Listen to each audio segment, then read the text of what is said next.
커피는 우리 일상에서 빼놓을 수 없는 요소입니다. 그렇다면 세계에서 1인당 커피 소비가 가장 많은 나라의 순위는 어디일까요? 분명 여러 나라들이 떠오르실 겁니다.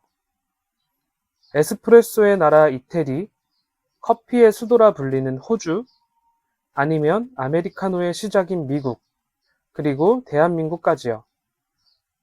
하지만 앞서 말씀드린 네 국가 모두 해당되진 않습니다. 연간 1인당 커피 소비량이 가장 많은 국가는 북유럽에 위치한 핀란드입니다. 그리고 앞서 말씀드렸던 호주와 이태리는 대략 10위 정도에 위치해 있고요. 대한민국은 대략 20위 정도가 됩니다. 핀란드뿐만 아니라 북유럽 국가들의 커피 소비량이 굉장히 많은데요. 심지어 핀란드의 경우는 법적으로 근로시간 중 2번의 커피 타임을 갖는 것이 의무입니다. 핀란드어로는 까으비 따우꼬라고 부릅니다. 그렇다면 왜 북유럽인들이 커피를 많이 마시게 되었는지 알아볼까요? 북유럽은 날씨가 많이 춥다 보니 대부분의 사람들이 실내 생활을 주로 하게 되었고, 집에서 즐길 수 있는 놀이를 많이 찾게 되다 보니 커피는 당연한 삶의 한 부분으로서 자리 잡게 되었습니다. 그리고 사실 북유럽인들에게 커피는 음료보다는 약이라는 개념에 가까웠는데요. 중세 시기에는 왕족과 귀족들만이 즐길 수 있던 귀했던 환경과 더불어 추운 날씨 속에서 몸을 각성시켜주는 역할들이 만든 환경인 것입니다. 그렇기 때문에 커피가 보급될수록 북유럽인들에게는 보약을 챙겨 먹는 것과 같은 역할을 했다고 볼 수 있습니다. 그 다음으로는 사회적 요인이 있는데요.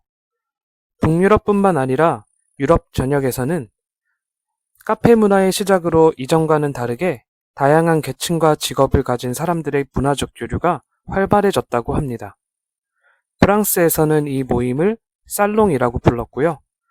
카페가 생기기 이전에는 보통 같은 계급 또는 계열이 비슷한 직업을 가진 사람들끼리의 교류가 주로 이루어졌다고 합니다. 이 덕분에 커피는 유럽인들의 일상 속에서 자연스럽게 확산되었다고 볼 수 있습니다. 그리고 북유럽인들은 본질적인 요소에 관심이 많습니다. 자연을 사랑하는 마음가짐부터 식탁에 올라오는 유기농 식재료, 그리고 가구, 소품, 그 밖에 여러 가지들이요. 그러다 보니 이 본질을 커피에 결합하였을 때 어떻게 하면 커피의 맛을 더 향상시킬 수 있을까라는 질문을 던지게 되었고, 지금은 우리가 자주 들어본 노르딕 로스팅이 탄생하게 되었습니다. 노르딕 로스팅을 간략하게 설명하면 커피 생두가 가진 본연의 맛을 잘 살리기 위한 로스팅 방식인데요. 우리나라 사람들이 주로 마시는 다크한 커피가 아닌 산미가 있는 커피에 가깝다라고 보실 수 있습니다. 커피는 사실 커피 체리의 씨앗이라 과육과 과즙이 가진 유기산들이 많다고 합니다.